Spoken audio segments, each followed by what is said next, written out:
ओम ज्ञानतिमिरान्धस्य ज्ञानाञ्जनशलाकया चक्षुरुन्मिलितं येन तस्मै श्रीगुरुवे नमः।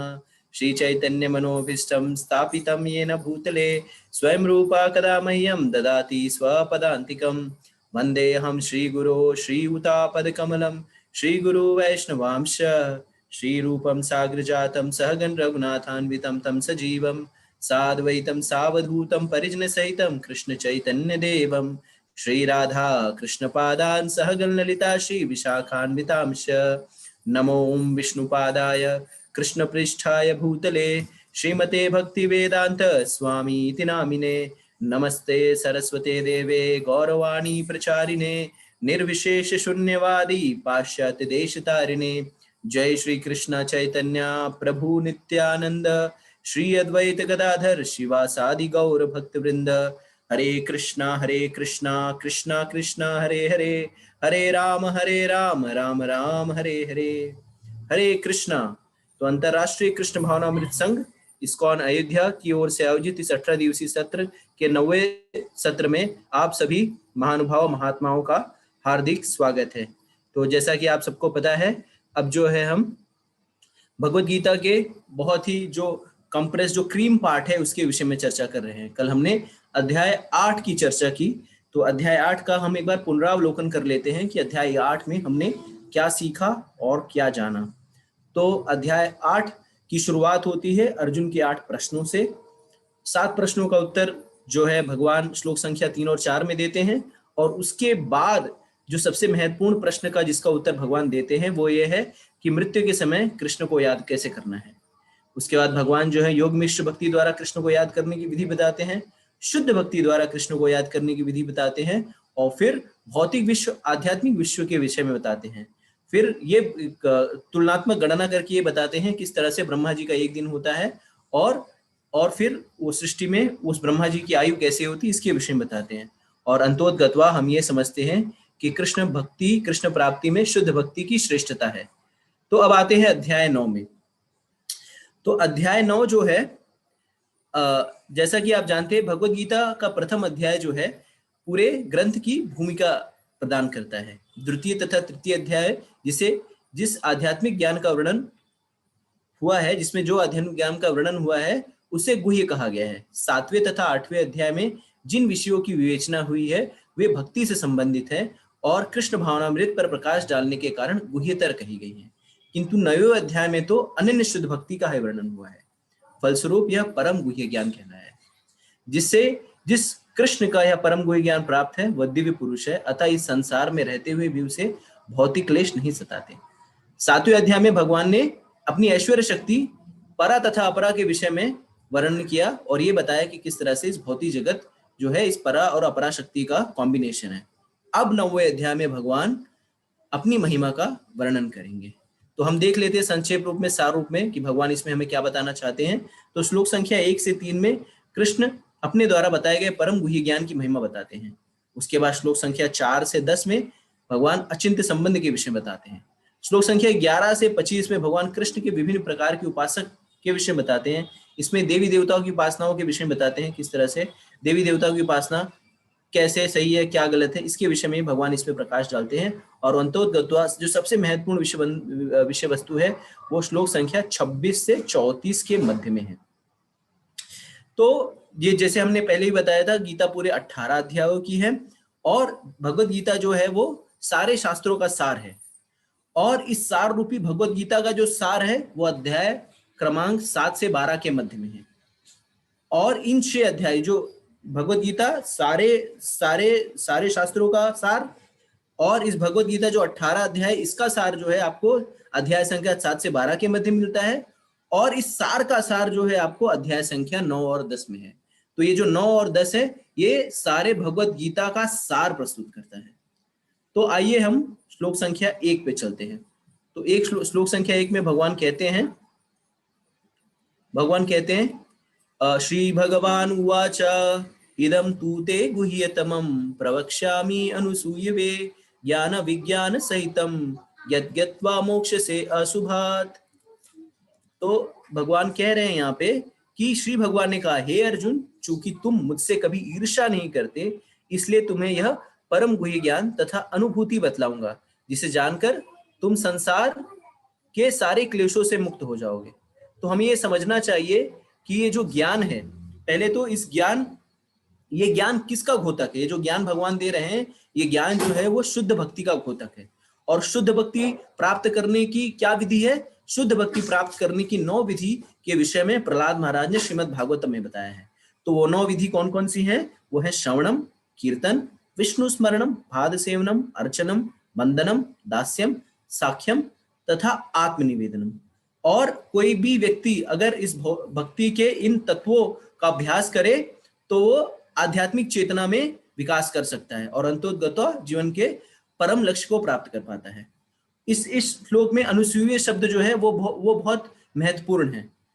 तो जैसे कि हम जानते हैं कि अगर सोने की परख जो है जौहरी कर सकता है, और अगर दूध और दुग्ध उत्पाद के विषय में हमें ज्ञात करना हो तो हमें ग्वाले के पास जाना चाहिए। इसी तरह से भक्ति के विषय में अगर जानना है, भक्ति को अगर हम समझना है, तो भक्ति को कौन समझा सकता है? जो भक्त है। लेकिन अगर कोई भक्त नहीं हो, जैसे सिर्फ किताबें पढ़कर कोई जो है किसी विषय वस्तु का एक्सपर्ट नहीं हो जाता जब तक कि उसको पूरा अनुभव ना हो, उसमें वो रमा बसा ना हो। इसी तरह से भाषा का ज्ञान होने से कोई भी भाष्यकार जो है वो भगवत गीता के मूल भाव को नहीं पकड़ सकता। तो जैसा कि हम जानते हैं कि भगवत गीता पे बहुत सारी टीकाएं लिखी गई हैं, लेकिन इन भाष्यकारों ने, इन्होंने बहुत पीएचडी, एमए, बीएड कर लिया है, लेकिन फिर भी भगवत गीता के मूल तत्वों को नहीं पकड़ पाए। क्यों? क्योंकि ये भगवान से एक प्रकार से ईर्ष्या करते हैं। ईर्ष्या किस लिए करते हैं? जैसा कि आगे चलकर भगवान बताएंगे कि ये जो सो कॉल्ड टीकाकार और भाष्यकार है, ये भगवान का जो लेवल है, या जो भगवान परम पुरुषोत्तम है, उसको भगवान नहीं मानकर ये उन्हें मनुष्य मानते हैं। और इसी के कारण कभी भी इन तरह के भाष्यकारों की अगर टीकाएं हम भगवत गीता की पढ़ेंगे तो भगवत गीता के मूल तत्व को कभी भी जान नहीं पाएंगे। इसी के लिए आचार्य हमें अनुमोदन करते हैं, कहते हैं कि भगवत गीता को हमें भगवान के भक्तों द्वारा लिखी गई प्रामाणिक टीकाओं के द्वारा ही अध्ययन किया जाना चाहिए। और जो व्यक्ति भगवान के प्रति ईर्ष्यालु है, जो व्यक्ति भगवान की सत्ता को ही नहीं मानता, ऐसा व्यक्ति जो भगवत गीता के विषय में क्या व्याख्या करेगा, और वो जो भी ज्ञान प्रदान करेगा वो कभी भी पूर्ण नहीं होगा। वो उसकी मानसिक चेतना का जो कुंठा है वही उसकी टीकाओं में भर के आती रहेगी। और ऐसे भाष्यकार क्या करते हैं? भगवान की आलोचना करते हैं। और इसी के लिए हमें चाहिए कि ऐसी टीकाओं को हम भक्तों से समझें। क्यों? क्योंकि जो टीकाकार भगवान कृष्ण को भगवान रूप में मानता है और शुद्ध तथा दिव्य पुरुष के रूप में मानता है, वही जो है हमें इस भगवत गीता का सार प्रदान करके दे सकता है। आचार्यगण हमें बताते हैं कि जैसे दूध होता है, दूध पौष्टिक होता है, लेकिन अगर उस दूध को सर्प छू ले तो दूध क्या होता है? जहरीला हो जाता है। इसी तरह से अगर ज्ञान तो ज्ञान है, लेकिन अगर ज्ञान ऐसे व्यक्ति से हम ले जो कि उस चीज को गलत तरीके से प्रस्तुत करे, तो ज्ञान नहीं हो जाता, वो जहरीला हो जाता है, और जिससे जो भी ज्ञान करेंगे वो हमें कुंठा ही देगा। तो अगर हमें भक्ति प्राप्त करनी है तो हमें ऐसे व्यक्ति से भक्ति मिलेगी जो खुद भगवान का भक्त हो। अब श्लोक संख्या 2 में भगवान कहते हैं, राजविद्या राजगुह्यम पवित्रमिदम उत्तमम प्रत्यक्षावगमं धर्मम सुसुखम कर्तुम अव्ययम। भगवान कहते हैं यह ज्ञान सब विद्याओं का राजा है, समस्त रहस्यों में सर्वाधिक गोपनीय है, यह परम शुद्ध है, चूंकि यह आत्मा की प्रत्यक्ष अनुभूति कराने वाला है, अतः यह धर्म का सिद्धांत है, यह अविनाशी है और अत्यंत सुख पूर्वक संपन्न होता है। तो इसमें जो है जो विशेषताएं, इसमें भगवान जो है शुद्ध भक्ति से संबंधित ज्ञान की विशेषताओं का उल्लेख कर रहे हैं। तो क्या कह रहे हैं भगवान? कि यह ज्ञान जो है विद्याओं का राजा है। क्यों ये ज्ञान जो भगवत गीता का जो ज्ञान विद्याओं का राजा है? क्योंकि ये भगवत गीता जो है वो सारे शास्त्रों का, सारे दर्शनों का, सारे सिद्धांतों का सार है। और ये वेदाध्ययन से, जो हम वेद भी पढ़ते हैं, वेद अध्ययन से जो भी ज्ञान प्राप्त होता है, और जो विभिन्न मीमांसक फिलोसफर हैं उनके द्वारा जो प्राप्त ज्ञान है उसका भी एसेंस है। इसके लिए ये किंग ऑफ नॉलेज है, मतलब सारे ज्ञान का राजा। जैसे राजा होता है और किंग ऑफ महाराजा होता है, तो ये ज्ञान सारे ज्ञान का महाराजा है। क्योंकि अगर भगवत गीता पढ़ लिया तो आपने सारे चीजों का सार समझ लिया। इसके बाद इसे भगवान कहते हैं गुह्यतमम। ये गुह्यतमम क्यों है? क्योंकि ये ज्ञान, ये भगवत गीता जो है हमें आत्मा और शरीर के अंतर का भेद बताता है। तो हम अगर आप देखेंगे भौतिक जगत में तो बहुत सारे कॉलेजेस हैं, बहुत सारे इंस्टीट्यूट है, NIT, MIT, IIT, क्या क्या नहीं है, जितने सारे हैं। लेकिन ये सारे जो यूनिवर्सिटीज हैं वो किसके विषय में बताते हैं, ये किसके विषय में बात करते हैं, ये मैटर के विषय में बात करते हैं, भौतिक तत्वों के विषय में बात करते हैं। लेकिन कोई भी ऐसा इंस्टीट्यूट नहीं है जो आपको शरीर और आत्मा के भेद को बताए। ये सारे इंस्टीट्यूट आपको शरीर के स्तर पर रखते हैं। ऐसा मैंने सुना है कि स्टैनफोर्ड विश्वविद्यालय में बहुत सारे विभाग है, मेरे ख्याल से 200 से ज्यादा या 2000 से ज्यादा विभाग है। अगर किसी को नंबर संख्या पता हो तो उस मेरी संख्या को सुधार सकता है चैट बॉक्स में। तो इस तरह से बहुत विभाग हैं, लेकिन उन सारे विभागों में आप जो भी खोजिए, PhD, MA, केमिस्ट्री, बायोलॉजी, सब विभाग है, लेकिन एक ऐसा विभाग नहीं है जो ये बताए कि हम ये शरीर नहीं है, हम आत्मा है और शरीर का ज्ञान है। तो ये भगवत गीता जो है हमें शरीर और आत्मा का भेद बताती है, और इस कारण से ये गुह्यतमम है। जैसा कि आप जानते हैं, जो भगवत गीता के संपर्क में आता है वही जो है इस तरह की बातों को समझ पाता है कि शरीर और आत्मा भिन्न भिन्न है। इसके अतिरिक्त आप बाहर जाके पूछिए लोगों को, तो लोग अपने आप को मूर्खतावश शरीर ही समझते रहते हैं। तो इसके लिए सीक्रेट नॉलेज है। और सीक्रेट नॉलेज क्यों है? ये सीक्रेट नॉलेज, जैसे भगवान ये सीक्रेट नॉलेज किसको दे रहे हैं? जो कि भगवान का भक्त है। तो आप अपने दिल की जो क्लोज बातें किसको बताते हैं? वो उसी को बताते हैं जो आपके बहुत निकट हो। ऐसे ही राह चलंतु व्यक्ति को आप कभी अपने दिल की बात शेयर नहीं करते। इसी तरह से ये ज्ञान जो है उसी को मिलेगा जो भगवत गीता के पहले से 8वें अध्याय से पढ़ करके 9वें अध्याय में पहुंचेगा। या ये भी नॉलेज उसको ही मिलेगा जो पन्ने को खोलेगा और पढ़ेगा। खाली भगवत गीता रखने से ये ज्ञान नहीं होगा। तो हमें साधु का संग लेना पड़ेगा। जब हम संग लेंगे तब जाकर ये ज्ञान जो है छन के आएगा। आप लोगों में से बहुत सारे लोगों के मेरे पास फोन भी आए जिन्होंने ये कहा कि हमने भगवत गीता पहले बहुत पढ़ने का प्रयास किया लेकिन कुछ समझ में नहीं आया, लेकिन अब जो है सरलता से समझ में आ रहा है। क्यों? क्योंकि हम जो है, जैसा कि पहले श्लोक में कहा गया, हम भक्तों के द्वारा लिखी गई टीकाओं के ऊपर डिस्कशन कर रहे हैं, उसको पढ़ रहे हैं, इसलिए आसानी समझ। अब क्या कह रहे हैं? ये ज्ञान जो है समस्त कार्यों का शुद्धतम ज्ञान है। क्यों? क्योंकि ये शुद्ध इसके लिए है क्योंकि भक्ति करने से जो है हमारे सारे पाप नष्ट हो जाते हैं। तो इसके कारण से ये शुद्ध है। पद्म पुराण में कहा जाता है कि जब भी हम कोई बीज बोते हैं तो तुरंत वो वृक्ष तैयार नहीं होता, उसमें समय लगता है। इसी तरह से हम कोई भी एक्शन करते हैं तो उसका फल हमें तुरंत नहीं मिलता, उसका फल जो है कई दिन के बाद जो है हमें प्राप्त होता है। तो इस तरह से मनुष्य के जितने भी पाप कर्म हैं, ये ज्ञान प्राप्त करने के बाद, ये ज्ञान को एक्सेप्ट करने के बाद और इसमें कृष्ण भावना भावित होने के बाद वो सारे जो है पाप अपने आप नष्ट हो जाते हैं। इसके बारे में भगवान आगे बताएंगे। फिर ये जो ज्ञान है, ये जो आध्यात्मिक ज्ञान है, ये क्या करता है? ये प्रत्यक्ष अनुभव कर सकते हैं आप। जब आप भगवान की भक्ति करते हैं, जैसे हम सारे लोग जब भक्ति में नहीं थे तो हम तरह तरह के गलत काम करते थे, सब कुछ करते थे, 4 नियमों का अनुपालन नहीं करते थे, मतलब सब गलत काम करते थे। लेकिन जब हम भक्तों के संग में आए, भगवान के पवित्र नामों का जप करने लगे, तो धीरे धीरे जब हरे कृष्ण कृष्ण कृष्ण हरे हरे, हरे राम राम राम हरे हरे करने लगे, भगवान के नामों का जप करने लगे, तो हमारे जो चरित्र में अपने आप ही अनुभव वो दिख करके निखर करके आने लगा। और जब आपके चरित्र में, आपके व्यवहार में जब बदलाव आता है तो ये आपके पड़ोसी सब लोग देख पाते हैं। तो आप जैसे मेरे सर पे तिलक देख रहे हैं, पद्म राधिका माता जी के सर पे तिलक देख रहे हैं, तो क्या हम बचपन से ही थोड़ी साधु थे या पंडित थे कि हम लोग बचपन से ही जो है भक्ति करते रहेंगे? नहीं। तो ये भक्तों के संग में आने के कारण जो है ये इस तरह से प्रत्यक्ष रूप से बदलाव जो है हमें दिखता है। इसके बाद आता है धर्मम शब्द। तो धर्म शब्द का अर्थ है धर्म का पथ। तो ये जो भगवत गीता और भागवतम का अध्ययन है वो धर्म की ओर हमें लेके जाता है। और अंतोदगत, और इसके बाद जो शब्द भगवान ने इस्तेमाल किया, सुसुखम। तो ये भगवान की भक्ति करना जो है हर सदैव जो है वो सुसुखम है, आनंद की अनुभूति कराता है। अगर आनंद की अनुभूति नहीं कराता तो हम कैसे जो है रोज हरे कृष्ण कृष्ण कृष्ण हरे हरे, हरे राम राम राम हरे हरे कर पाते बिना आनंद के ही? तो जैसे कि सामान्य भाषा में नाम और नामी में भेद होता है, लेकिन आध्यात्मिक जगत में नाम और नामी में भेद नहीं होता। अगर मैं आपको कहूं कि आप कोका कोला का जप करिए, तो आप 1 दिन करेंगे, 2 दिन करेंगे, 3 दिन करेंगे और उसके बाद बोर हो जाएंगे। लेकिन हरे कृष्ण महामंत्र का जब आप करते रहिए, जितनी बार करेंगे उतना ही आपको आनंद की अनुभूति होगी। क्यों? क्योंकि ये नाम जो है वो भगवान से पृथक नहीं है। और चूंकि, और उसके बाद अंतिम जो विशेषता भगवान ने बताई है कि यह भक्ति जो है, यह ज्ञान जो है वो शाश्वत ज्ञान है। तो इस तरह से भगवान ने इन 8 विशेषताओं को बताया है। अब आगे के श्लोकों में, श्लोक संख्या 3 में भगवान बताते हैं किस तरह से जो अश्रद्धावान व्यक्ति है वो भगवान की प्राप्ति नहीं कर सकता। और अब हम ये पद्म राधिका माता जी के मुखारबिंद से सुनेंगे। हरे कृष्णा। हरे कृष्णा। तो आप सभी को दंडवत प्रणाम। तो आज का ये जो विषय है हमारा, ये जो है परम गुह्य ज्ञान है। जैसा कि जितने भी प्रश्न रहे हैं अभी तक, वो सब इस विषय में संभवतः आज के बाद जो है राम, कृष्ण, विष्णु, श्रद्धा, विश्वास रखने वाले, अंतर क्या है, इतनी तमाम प्रकार के जो प्रश्न थे, उनके उत्तर आज के सत्र में मिलने चाहिए। तो सत्र की शुरुआत में भगवान ने अपने आप जो है जिन 2 प्रमुख श्लोकों को प्रभु ने जो है यहाँ पर सुंदर शब्दों में बताया, उसमें हमें क्या बताया गया कि ये उनको मिलता है जो श्रद्धा रखते हैं। तो आप में से किसी का प्रश्न था कि कैसे पता चले कि पहले वाला ज्ञान जो अलग टीकाओं से पढ़ा वो श्रेष्ठ था कि ये है वो श्रेष्ठ है? इसका सरल सा उत्तर ये है कि अगर आपने सत्र 1 से आज 9वें सत्र तक सुना है, तो आपको क्या अपने जीवन में शरीर के ऊपर सोचने की और समझने की बुद्धि विकसित हुई है?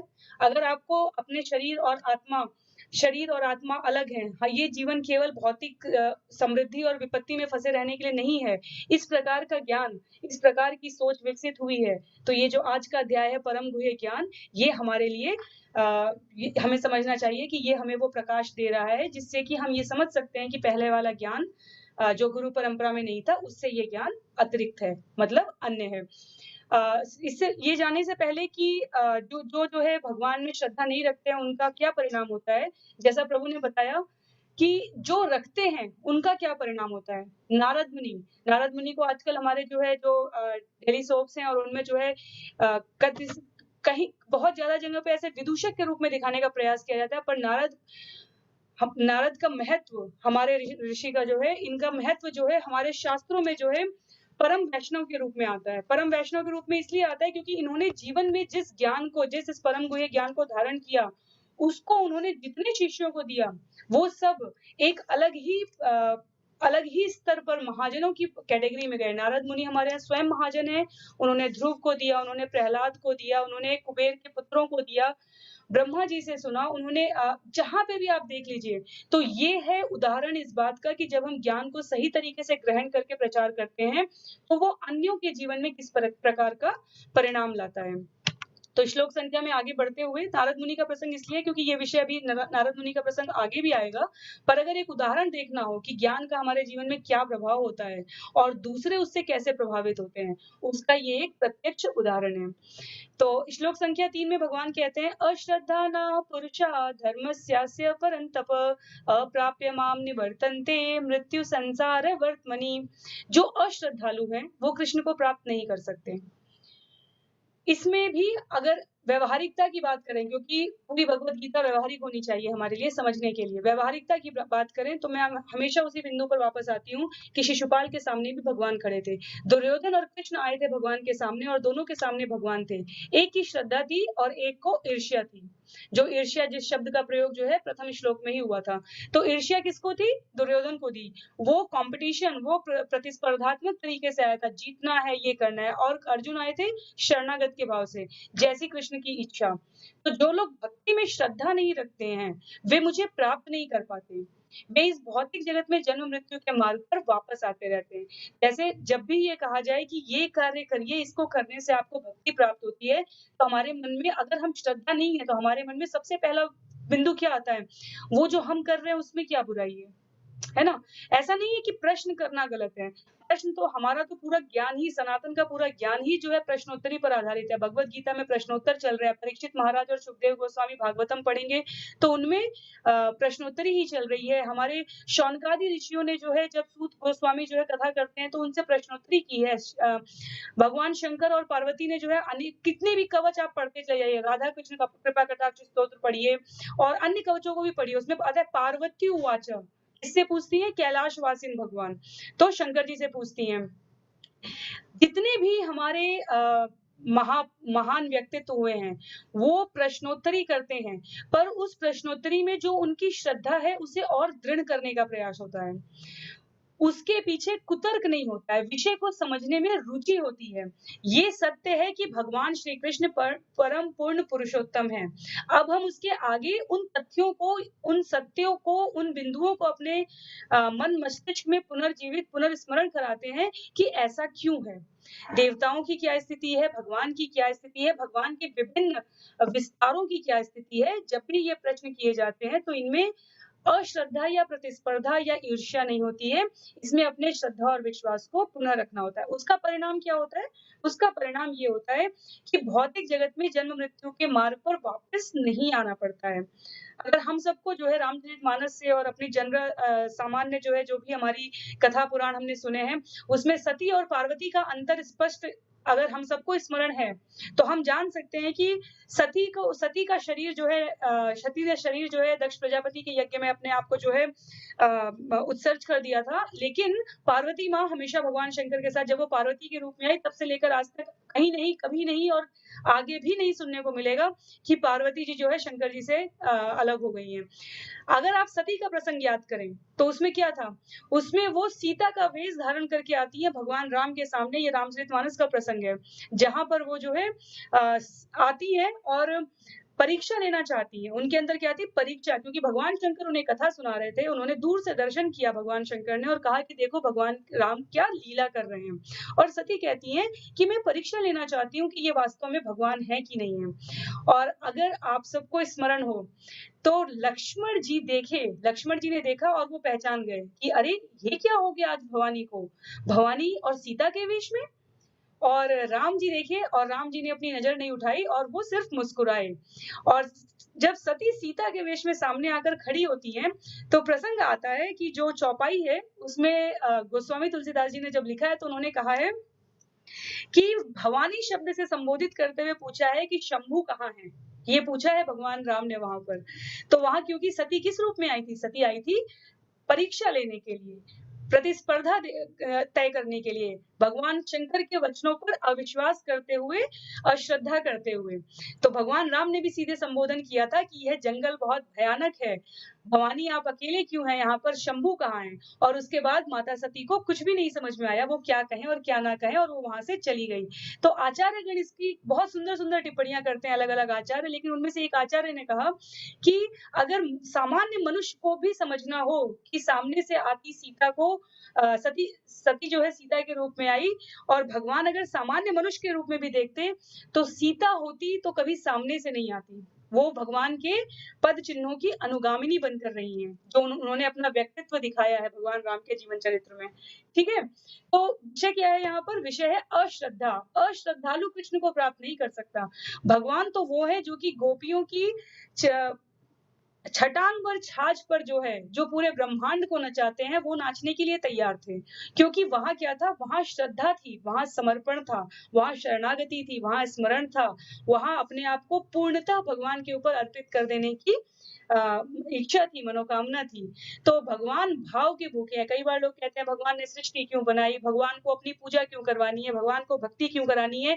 ये सब विषय और ये सब प्रश्न हमारे मन मस्तिष्क में आते हैं, ये इस बात का द्योतक है कि हम भगवान को मनुष्य समझते हैं। जैसे हम अपने बगल वाले पड़ोसी के लिए सोचें, या परिवार में भी जैसे संयुक्त परिवार होता है, देवरानी, जेठानी, बड़े चाचा, भाई, बहनें सब होते हैं, तो फिर ये अपने आप को ऐसा कैसे समझ सकता है? या ऑफिस में होता है, या राजनीति में होता है, या किसी भी क्षेत्र में होता है। क्योंकि हम उन्हें क्या समझते हैं? हम उन्हें अपने समान समझते हैं। हमारे साथ ही तो अभी कल तक खेलता था कॉलेज में या स्कूल में या विद्यालय में, आज जो है बड़ा धर्मात्मा बन रहा है, आज जो है बड़ी पूजा करने वाला बन रहा है या बन रही है, या आज ये बड़ी सीख दे रहे हैं। इसीलिए कहा जाता है कि जो साथ में रहते हैं, उन्हीं की पहुँच होती है आपको पीछे आके पीछे करने की, खींचने की, या बहुत ऊपर और बहुत नीचे वाले व्यक्ति को हम लोग नहीं करते हैं, सिर्फ साथ को ही करते हैं। तो जब जब आपका ये प्रश्न आता है ना कि क्यों भगवान से हम अलग हुए, या भगवान क्यों हमें यहाँ भेजे, या सृष्टि क्यों बनाई, इन सब का सरल सा उत्तर इन्हीं सब श्लोकों में है। हम क्या करते हैं, हमें भगवान के साथ रहते हुए भी हम उनको इतना सरल, सहज, स्वाभाविक समझ लेते हैं कि हम उनके साथ, हमें प्रतिस्पर्धा हो जाती है, ईर्ष्या हो जाती है, अश्रद्धा हो जाती है। और भगवान क्या ग्रहण करते हैं? वो सिर्फ भाव ग्रहण करते हैं। वो जैसे ही उन्हें भाव समझ में आता है, वो जो है हमें इस अपनी जो उन्होंने व्यवस्था की है, अपने जगत की सृष्टि का जो निर्माण किया है, उसके कारागार में, अर्थात इस भौतिक जगत में, मृत्यु लोक में भेज देते हैं। इसलिए भेजते हैं कि जाओ, थोड़ा सुधर कर वापस आओ, मेरे बारे में जाओ, सुनो, पढ़ो, थोड़ी दूरी रहेगी मुझसे तो बर्तन कैसे धोते हैं। इस तरह की बातें जब आती है, इस तरह की ये एक उदाहरण है। कहने का अर्थ ये है कि अतिशय निकटता हमें कई बार जैसे कोई अगर आपको किताब पढ़नी है, तो आप बहुत पास करेंगे और बहुत दूर करेंगे। दोनों ही स्थितियों में हम पुस्तक नहीं पढ़ सकते। एक निश्चित दूरी होनी चाहिए, तब हम पुस्तक के बिंदुओं को सही तरीके से समझ सकते हैं। उसी प्रकार से अगर हमारे जीवन में ईर्ष्या आ जाएगी, जो कि अतिशय निकटता की वजह से आती है। अश्रद्धा आ जाती है, जो कि अतिशय दूरी या अतिशय निकटता दोनों की वजह से आ सकती है। तो हम क्या हो जाते हैं, फिर हम भगवान को प्राप्त नहीं कर सकते। फिर हमें क्या करना पड़ता है, भगवान यहाँ कहते हैं, मृत्यु संसार वर्तमनि, भौतिक जगत में हम जन्म मृत्यु के मार्ग पर हमें वापस आना पड़ता है। तो श्रद्धा और अश्रद्धा बड़ी ही महीन बारीक रेखा से निर्धारित किए जाते हैं। गोपियों का स्वभाव, हमारी यशोदा मैया का स्वभाव, ब्रह्मांड मुँह में दिखा रहे हैं कृष्णा, और बलराम, जैसा प्रभु ने कल के उदाहरण में बताया था, बलराम कहते हैं मैया ये भगवान है। तो मैया ने कहा कि अभी 4 तुम्हें भी लगाऊँगी और इसको भी लगाऊँगी, बहुत भगवान, सारा भगवान एक बार में निकल जाएगा। तो ये माँ का अतिशय प्यार है। माँ को लगता है मेरा कन्हैया बहुत छोटा है, उसे तो ये जो श्रद्धा और विश्वास का विषय, ये मुझे बहुत उसमें नहीं कहने की आवश्यकता है। अगर आप उदाहरण स्वयं में स्मरण करना चाहेंगे, तो आप स्वयं में अंतर पा सकते हैं इस बात का। आगे भगवान स्वयं स्पष्ट करते हैं। कई बार लोग कहते हैं भगवान कृष्ण बार-बार, मैंने देखा प्रश्नों में था, बार-बार भगवान क्यों कह रहे हैं कि मैं ये हूँ, मैं वो हूँ? परेशानी ये है कि अगर भगवान नहीं कहते हैं, तो हम कहते हैं कि भगवान क्यों नहीं कह रहे हैं कि वो भगवान हैं? और भगवान अगर कहते हैं, तो हम कहते हैं कि अगर वो भगवान हैं, तो उन्हें कहने की क्या ज़रूरत है? तो हमारा ये जो मन है ना, ये हमें, ये बड़े ही पावरफुल, बड़ी ही ताकतवर माता यो महामाया के द्वारा संचालित है, और ये हमें सभी प्रकार के तर्क और कुतर्क, वितर्क, सब तरह की चीज़ें करने में सामर्थ्यवान है। इसलिए हमें विषय को उसके सापेक्ष में, सही गुरु परंपरा में, सही भक्तों के संग में, जैसा प्रभु ने बताया, उससे समझते रहेंगे तो कुतर्क अपने आप ही, जितना हम भगवान के बारे में जानते हैं, श्रील प्रभुपाद लिखते हैं कि जितना हम भगवान के बारे में जानते चले जाते हैं, उतना ही हमारे जीवन का निरर्थकपन खत्म होता जाता है, उतने ही हमारे जीवन की जितनी भी अनर्थ हैं, वो समाप्त होते जाते हैं। फिर धीरे-धीरे, धीरे-धीरे इसी को कहते हैं कि ये परिवर्तन है। इसीलिए भगवत गीता में कहीं नहीं कहा गया कि भगवान कोई चमत्कार आके आपके जीवन में अचानक करेंगे। भक्ति को कभी नहीं कहा गया कि आप चुटकी बजाएँगे और सेब आपके हाथ में आ जाएगा। भक्ति को एक प्रक्रिया कहा गया, एबीसीडी बताया गया, नियम बताया गया, अभ्यास बताया गया, पुनः-पुनः और पुनः स्मरण बताया गया। क्यों? क्योंकि ये एक प्रक्रिया है, जो जन्म-जन्मांतर से कलुषित हमारा हृदय है, और आत्मा पे जो इतने गहरे दाग लगे हुए हैं, प्रकृति के संसर्ग में आकर, वो रगड़ते साफ होते जाते हैं।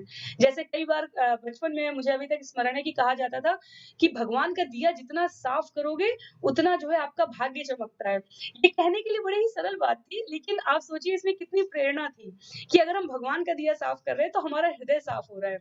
आप स्वाभाविक रूप से तो साफ नहीं कर सकते ना, मतलब जब आप में किसी चीज़ में श्रद्धा आएगी, तभी तो आप साफ करेंगे। तो ये बच्चों को उत्साहित करने की हमारे यहाँ प्रक्रिया की जाती थी कि त्योहार और इन सब उत्सवों में सभी लोग बड़े-बड़े बर्तनों को भगवान के पीतल, बड़े-बड़े जो दीपक होते हैं उनको साफ कीजिए, ताकि आपका हृदय भी साफ हो जाता है। कहा जाता है जो मंदिर में झाड़ू करता है, लोग जाते हैं, अपने-अपने घर में लोग जो है बड़े-बड़े उनके साथ करवाते हैं, काम करवाते हैं नौकरों से, लेकिन मंदिर में लोग उठाते हैं झाड़ू लगाने के लिए। जगन्नाथपुरी में आज भी पहली जो यात्रा निकलती है, आप में से बहुतों को, ज़्यादातर सभी को पता होगा, क्योंकि वो नेशनल लाइव चलता है, तब जब महाराज आते हैं और वो चांदी की झाड़ू से ऐसे भगवान का रास्ता साफ करते हैं। तो ये क्या है? ये प्रक्रिया है जो नवधा भक्ति प्रभु ने जो है शुरू में स्मरण कराई थी हमें। ये वो प्रक्रिया है जिससे हम ये देखने का प्रयास करते हैं कि भगवान सर्वत्र व्याप्त हैं। भगवान स्वयं आकर आश्वस्त कर रहे हैं कि सिर्फ श्रद्धा लाओ जीवन में, और सही स्रोत से, सही संगति में सही प्रकार से इस ज्ञान को प्राप्त करने की कोशिश करो। तो चौथे श्लोक में जो एक अन्य बिंदु है, वो ये भी है, चौथे और 5वें श्लोक में, वो ये है कि कलयुग में बहुत कम समय है सबके पास पढ़ने, सुनने, समझने और आचरण में लाने का। उसमें अगर ढूँढने जाओ कि आखिर इतना सारा कन्वर्सेशन, इतनी सारी वार्तालाप हो रही है, लेकिन भगवान कहाँ कहे कि मैं भगवान हूँ? इसलिए भगवान बीच-बीच में हर अध्याय में ये स्मरण करा रहे हैं। क्या कह रहे हैं? न च मतस्थानि भूतानि पश्य मे योगमैश्वरम् भूतभृन्न च भूतस्थो ममात्मा भूतभावनम्। मैं सर्वत्र हूँ, लेकिन अगर मुझे भौतिक दृष्टि से देखोगे, तो मैं कहीं भी नहीं दिखूँगा। क्यों? क्योंकि मैं इस विराट अभिव्यक्ति का अंश नहीं हूँ, क्योंकि मैं सृष्टि का कारण स्वरूप हूँ। तो इस पर भी कल प्रश्न था, क्योंकि कल भी ये विषय था कि ऐसा कैसे है कि सारी सृष्टि भगवान की है, फिर भगवान सब उसमें नहीं है। जब भगवान कह रहे हैं कि मैं इसमें नहीं हूँ, तब भगवान ये कहना चाहते हैं कि मैं इन सब का कारण हूँ। मैं इन सब का स्रोत हूँ, मैं इन सब का सृष्टा हूँ।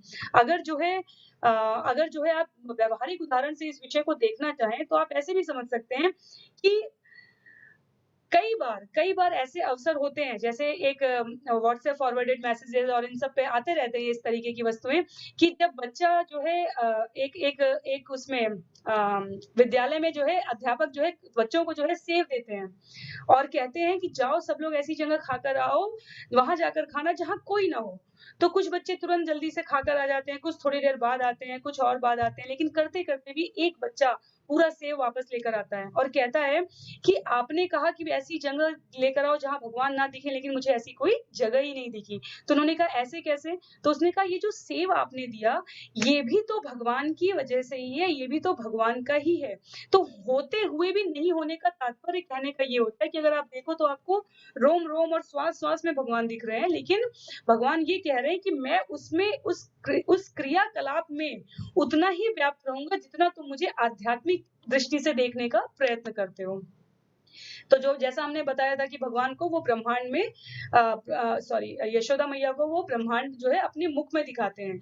और इसको कैसे हम समझ सकते हैं? इसको हम समझ सकते हैं कि वायु हम सबके सर्वत्र इधर-उधर हर जगह है, लेकिन क्या हम उसे देख सकते हैं? हम कहते हैं सर्दी है, गर्मी है, क्या हम उसे देख सकते हैं? नहीं, हम उसे महसूस करते हैं। तो भगवान कहते हैं, उसी प्रकार समस्त उत्पन्न प्राणियों को मुझ में स्थित जानो। ऐसा कुछ भी नहीं है जो भगवान के अलग है, भगवान के इतर है, भगवान से पृथक अवस्था में एग्ज़िस्ट कर सकता है, वो नहीं हो सकता। इसलिए भगवान कह रहे हैं यहाँ पे अर्जुन के माध्यम से हम सबको कि सर्वत्र प्रवाहमान प्रबल वायु जैसे सदैव आकाश में स्थित रहती है, उसी प्रकार समस्त उत्पन्न प्राणियों को मुझ में स्थित जानो। तो जैसा हमने कहा था कि हमारी भाषा में, शास्त्रों की भाषा में अलंकार, उपमा और व्यंजनाएँ इसलिए दी जाती है ताकि हम उन्हें आस-पास की स्थिति परिस्थितियों से रिलेट कर सकें, उससे संबद्ध कर सकें। तो यहाँ पर भगवान ने उसी क्रम में ये उपमा दी है। तो आगे के श्लोकों में भी भगवान अपनी जो है महानता यहाँ पर स्पष्ट कर रहे हैं, इसलिए ताकि मनुष्यों को कहीं और जाकर ढूँढने की और समझने की ज़रूरत ना रहे। दुनिया के किसी और अन्य शास्त्र में किसी और महान व्यक्तित्व ने ये नहीं कहा कि मैं भगवान हूँ। और भगवान यहाँ इसलिए ये बात कह रहे हैं क्योंकि वो पूरी अथॉरिटी के साथ, पूरी अधिकृत विशेषता के साथ बता रहे हैं कि वास्तव में ये विराट जगत मेरे अधीन है। मेरी इच्छा से बारंबार स्वतः प्रकट होता रहता है और मेरी ही इच्छा से ये अंत होता रहता है। उसके पश्चात वो कहते हैं न च माम तानि कर्माणि निबध्नन्ति धनंजय दासीनम असक्तम तेषु कर्मषु। कृष्ण की शक्तियों द्वारा भौतिक जगत का सृजन और संहार होता है। तो यहाँ से वो विषय शुरू होगा जहाँ पर हम हमेशा पूछते रहते हैं, हमेशा हमारे अंदर ये जिज्ञासा रहती है। कल भी बहुत ज्यादा थी इस बात की जिज्ञासा, और अगर हमारे कल के श्रोता आज जुड़े हुए होंगे तो आज उनको इसके उत्तर भी मिलेंगे।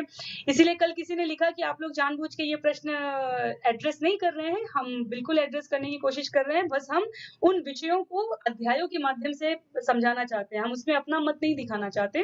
तो यहाँ पर विषय वो आएगा कि भगवान शंभु रूप में क्या है, भगवान विष्णु रूप में क्या है, भगवान शक्ति रूप में कैसे हैं और भगवान जीव तत्व में कैसे हैं। तो उन्होंने क्यों अपना विस्तार किया, उन्होंने क्यों जो है अलग-अलग उनको अपने अंश अवतार या पूर्ण अवतार या विभिन्न अवतार जो उन्होंने बनाए वो क्यों बनाए हैं। तो शक्ति, भौतिक जगत का सृजन और संहार, ये सब कुछ के नियंता भगवान है। ये हम लोगों ने इन अध्यायों में कई बार सुना और समझने का प्रयास किया है, लेकिन भगवान ये कह रहे हैं कि ये सारे कर्म मुझे नहीं बांध पाते। मैं उदासीन की भांति न्यूट्रल रहकर इन सारे भौतिक कर्मों से सदैव विरक्त रहता हूँ। भगवान भौतिक कर्मों से इसलिए विरक्त रहते हैं, लोग कहते हैं कि क्यों विरक्त रहते हैं? इसलिए विरक्त रहते हैं क्योंकि भगवान ने जो है अपनी शक्तियों के द्वारा उसको जो है विभक्त किया हुआ है। माया देवी को जो है, हमारी महामाया को, माता दुर्गा को, जैसा कि आप चित्र में भी देख सकते हैं, उनको जो है उनको जो है पूरी चेतना, पूरी अथॉरिटी, पूरा जो है अधिकार दिया हुआ है कि प्रकृति के संसर्ग में जो मनुष्य रहेंगे, जिस प्रकार के संसर्ग में रहेंगे, जिस प्रकार का आचरण करेंगे, उनकी जो है पूरी जीवन संहिता उसी हिसाब से चलती रहनी चाहिए। तो ये उसी तरीके से हो गया जैसे कि कुछ समय पहले ये प्रचार हुआ था कि जो नोट बदले गए हैं, उनमें जो है चिप लगा दी गई है और अब जब जहाँ-जहाँ नोट जाएँगे, वो सुपर सर्वर जो होता है उससे मॉनिटर किए जा सकते हैं। तो भगवान जो है परम निर्देशक रहते हुए हर वस्तु और हर व्यक्ति में उन्होंने, आप ये समझ सकते हैं कि उन्होंने जो अंश रूप हम आत्मा कहते हैं, वो उनकी वो चिप है, जिससे कि उनको सिग्नल मिल रहे हैं। अगर हमें व्यावहारिक रूप से समझना है तो ये एक प्रकार की जो है तुलना हो सकती है, क्योंकि भगवान यहाँ स्पष्ट कह रहे हैं कि भौतिक प्रकृति मेरी शक्तियों में से एक है और मेरी अध्यक्षता में कार्य करती है। तो उनका कहना है कि व्यक्तिगत रूप से मैं जिसको मैं चाहूँ, उसको मैं मॉनिटर कर रहा हूँ, उसको मैं जो है देख रहा हूँ, और मैंने अपने उपविभाग बना दिए हैं, जिसके माध्यम से ये सब कुछ संचालित होता रहता है। ठीक है? तो आगे बढ़ते हैं श्लोक संख्या 11 पे। हरे कृष्णा।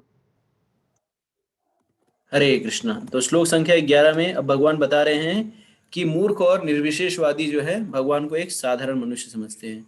अवज्ञानांति मामूढ़ा मानुषम तनुमाश्रिता परम भावमा जानन्तो मम भूत महेश्वरम। जब मैं मनुष्य रूप में अवतरित होता हूँ तो मूर्ख मेरा उपहास उड़ाते हैं, उपहास करते हैं, वे मुझे परमेश्वर के दिव्य स्वभाव को नहीं जानते।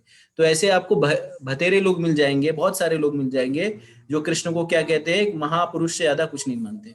और ऐसे लोगों को भगवान क्या कह रहे हैं, ऐसे लोग मूर्ख हैं। क्यों? क्योंकि वो मेरी शक्तियों से परिचित नहीं है।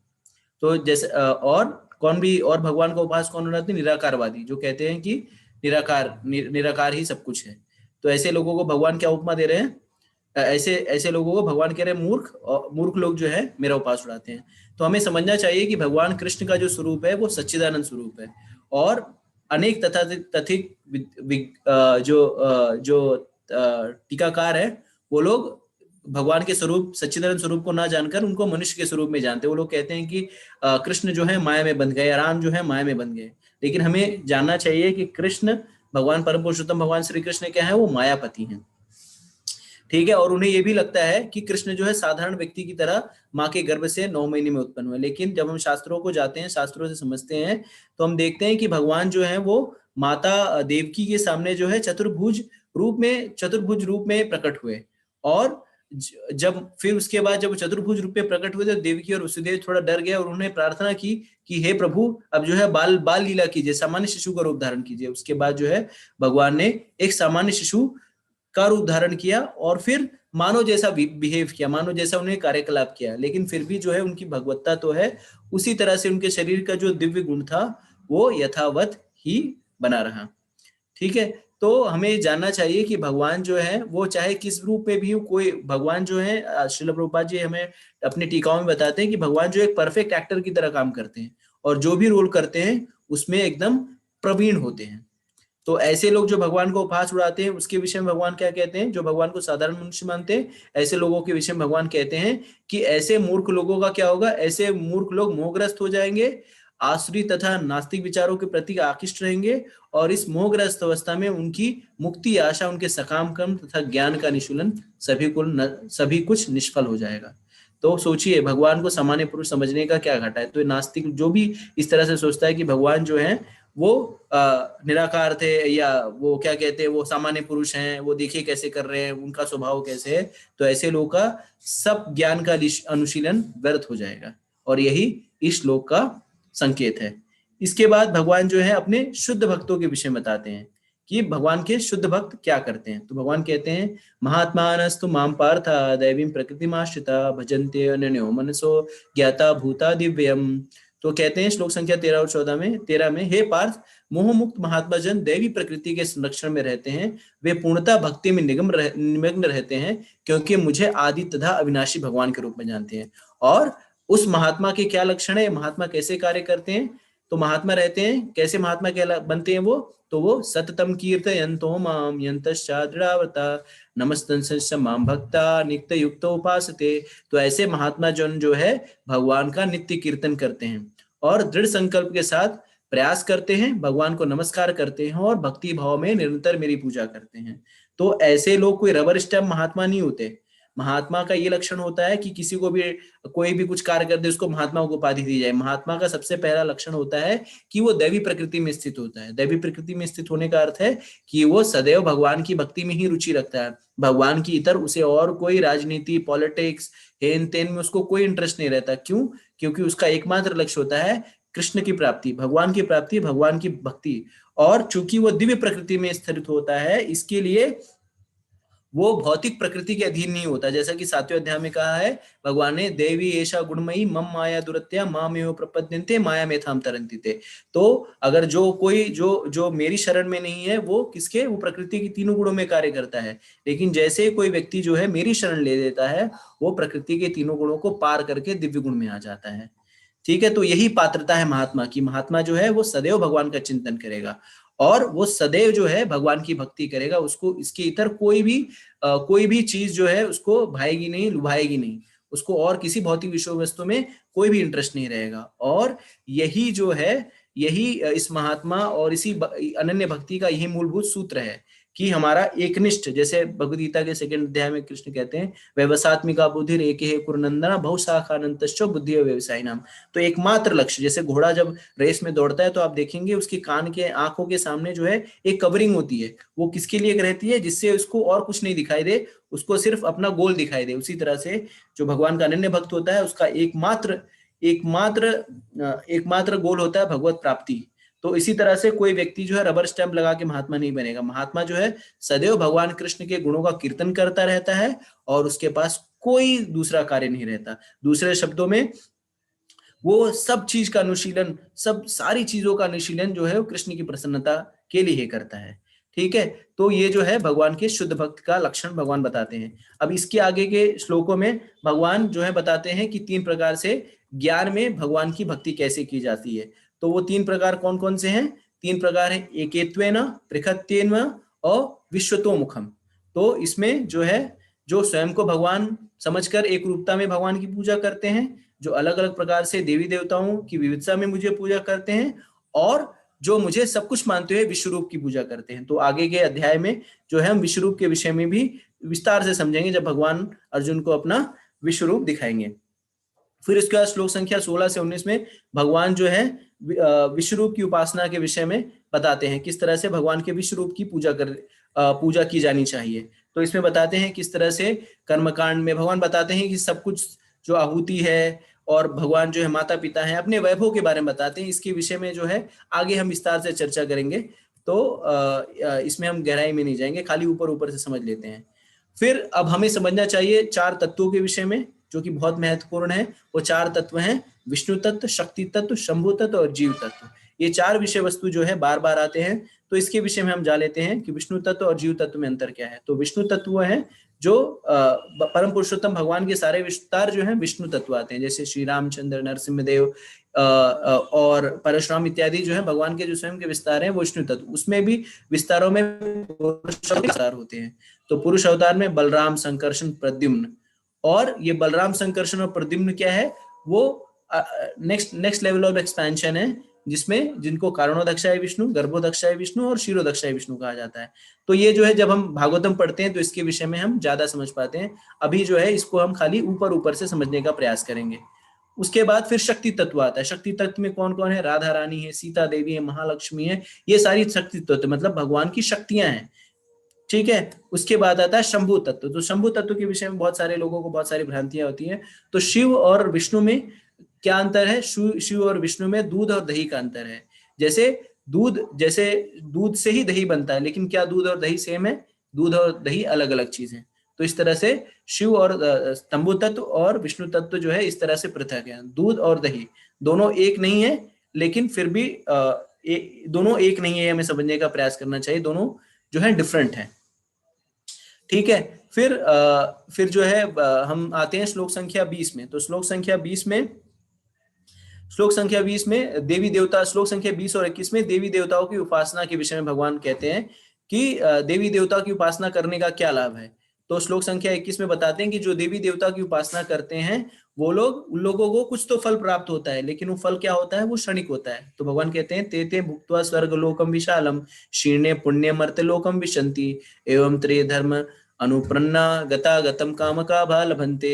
तो इस प्रकार विस्तृत स्वर्गिक इंद्रिय सुख का भोग लेते हैं और उनके पुण्य कर्मों के फल क्षीण हो जाते हैं, तो पुनः इस मृत्यु लोक में लौट आते हैं। इस प्रकार जो तीनों वेदों के सिद्धांतों में दृढ़ रहकर इंद्र सुख की गवेषणा करते हैं, उन्हें जन्म मृत्यु का चक्कर ही मिलता है। तो इसके लिए जैसे बार बार प्रश्न आता है देवी देवताओं की उपासना क्यों नहीं करनी चाहिए, तो यहाँ पे भगवान उसका उत्तर दे रहे हैं कि देवी देवताओं की उपासना करने से हम क्या पुण्य अर्जित करते हैं। तो पुण्य अर्जित करते हैं, स्वर्ग आदि लोकों को जाते हैं, लेकिन जैसे ही हमारा जैसे ही हमारा जो है पुण्य क्षीण हो जाता है, तुरंत हम पुनः इस जन्म मृत्यु जरा व्याधि के चक्र में आ जाते हैं। तो ये उन लोगों के लिए उत्तर है जो बार बार ये प्रश्न करते हैं कि देवी देवताओं की पूजा क्यों नहीं करनी चाहिए। क्यों? क्योंकि देवी देवताओं का लोक और देवी देवताओं के जो आशीर्वाद है वो भी जो है वो क्षणिक है, और जब उसका कोटा फिनिश हो जाएगा तब जो है हमें पुनः मृत्यु लोक में जन्म मृत्यु जरा व्याधि के चक्र में बाहर आना पड़ेगा।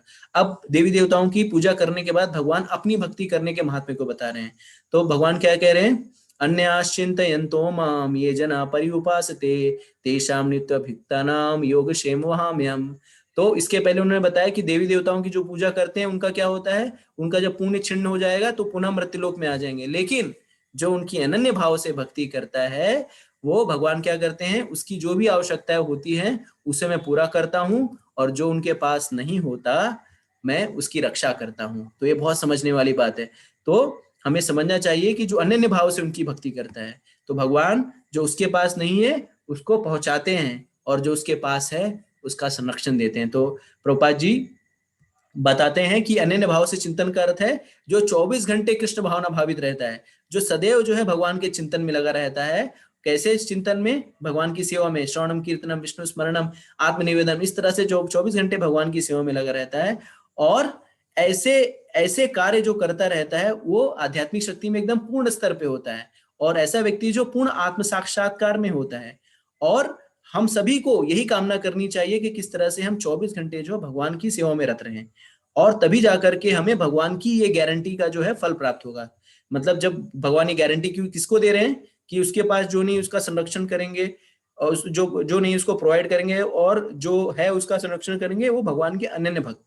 ठीक है, तो ऐसी भक्ति करने में आवश्यक रूप से हमें कठिनाई आएगी, लेकिन फिर भी हमें जो है पूरी तरह से भगवान के ऊपर ही आश्रित रहना चाहिए। और जब हम भगवान के ऊपर आश्रित रहेंगे तो भगवान कहते हैं कि मैं तुम्हारा क्षेम करूंगा, तुम्हारा कृपामय संरक्षण करूंगा।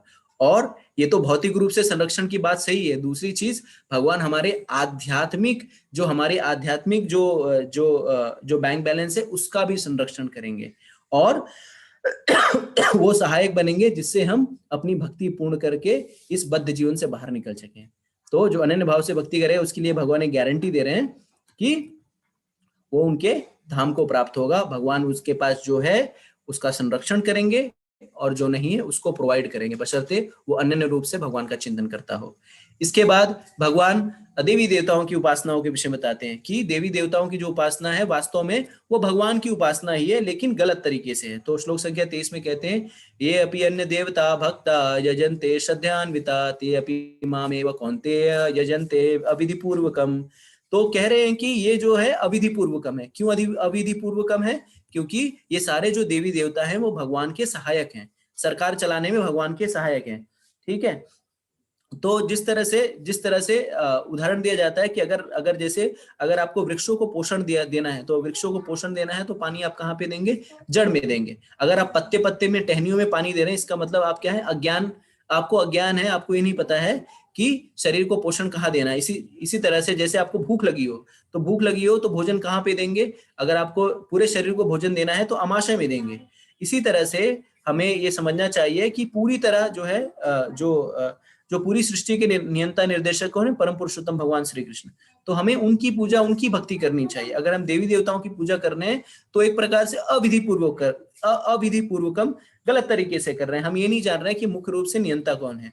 ठीक है, तो जैसे ये देवी देवता क्या है? वो अधिकारी गण है। तो अधिकारियों के हमें किसके रूल को फॉलो करना है? हमें अधिकारियों के रूल को फॉलो नहीं करना है, अपितु हमें सरकार के द्वारा निर्मित कानूनों का पालन करना है। तो सरकार जो निर्देश देती है उस कानून को हमें पालन करना होता है, ना कि जो अधिकारी रूल बनाते हैं उसका।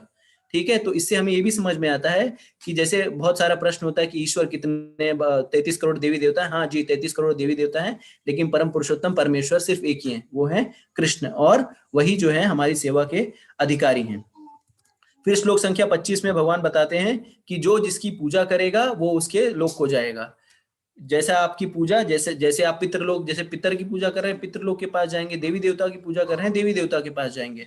तो ऐसा नहीं है कि सारे जो रास्ते जो एक ही में आके मिलते हैं। तो जैसे कल भी प्रश्न उठा था कि नहीं ऐसा नहीं है, लेकिन यहाँ पे भगवान उसका खंडन करते हुए कहते हैं कि जिसकी आप पूजा करेंगे उसके धाम को आप जाएंगे। ठीक है, यहाँ से अगर आप दिल्ली की ट्रेन पकड़ेंगे, दिल्ली की ट्रेन में बैठेंगे तो दिल्ली जाएंगे, आप जो है कलकत्ता नहीं पहुंचेंगे।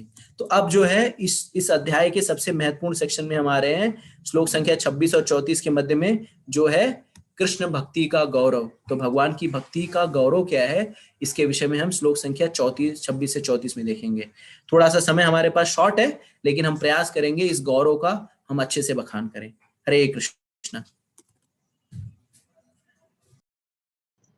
हरे कृष्ण। तो यहाँ पर वो श्लोक आता है जिसे हम कहते हैं कि जो कुछ श्लोक हमें स्मरण रहने चाहिए, हमारी स्मृति में बनाए रखने के लिए भगवान के प्रति विश्वास, वो श्लोक है यहाँ पे श्लोक संख्या 26, अध्याय 9.26 में कहा गया है, पत्रम पुष्पम फलम तोयम यो मे भक्त्या प्रयक्षति तदहम भक्त्युः अप्यहतम अश्नामि प्रयतात्मन। भक्ति और प्रेम के साथ मुझे पत्र, पुष्प, फल या जल प्रदान करता है, जो भी मैं उसे स्वीकार करता हूँ। तो यहाँ पर भक्ति की सरलता दिखाई गई है। यहाँ पर हम जब शबरी का उदाहरण याद करते हैं, यहाँ पर जब हम विदुर का उदाहरण याद करते हैं, तो हम क्या कहते हैं कि भगवान जो है भाव को देखते हैं। जैसे आप में से कई लोगों को ये था कि भगवान को खिलाने से अच्छा है कि किसी भूखे को खिला दिया जाए। लेकिन मैंने ये कहा था कि भगवान थाली में रखा हुआ व्यंजन नहीं खाते हैं, भगवान हमारा भाव लेते हैं। जैसे मैया है, घर में माँ है, हमारे पिता हैं, वो हमें क्या करते हैं, हमारे लिए सामान लाते हैं, हमारे लिए वो जीविका जो है चलाने के लिए जो है अनेक प्रकार के श्रम करते हैं। फिर माँ जो है भोजन बनाती है, भगवान को जो है भोग लगाती है और फिर हमें खिलाती है। और इतने सारे श्रम के बाद जब वो बच्चे को खिला रही है, तो बच्चे ने एक कौर उठाया, उसके कौर से आते-आते भी उस मैया के मुख तक पहुँचने तक शायद कुछ दाने ही बचे, लेकिन वो भाव देखकर ही माँ संतृप्त हो जाती है। अगर हमें अध्यात्म से इस उदाहरण को देखना है कि भक्ति कितनी सरल होती है, तो आप ये समझ लीजिए कि जब कृष्ण लीला में जो है फल बेचने वाली वो माता आती हैं और वो जो है कन्हैया देखते हैं जो है कि सारे ग्वाल वाले जो है अनाज, बड़े-बड़े लोग जो है अनाज दाने, जो घर के बड़े लोग हैं वो अनाज दाने उनको दे रहे हैं और उसके बदले में जो है फल का वो विक्रय कर रही है माता। तो वो भी अपनी छोटी-सी अंजलि भर के जो है ऐसे अनाज लाने का प्रयास करते हैं, ये इसके बदले मुझे दोगी क्या? तो फल। तो क्या होता है, उसके पास 4 दाने भी नहीं बचे होते हैं उस समय कन्हैया के पास, और मैया क्या कहती है, मैया सिर्फ़ उस भाव से ही खुश हो जाती है।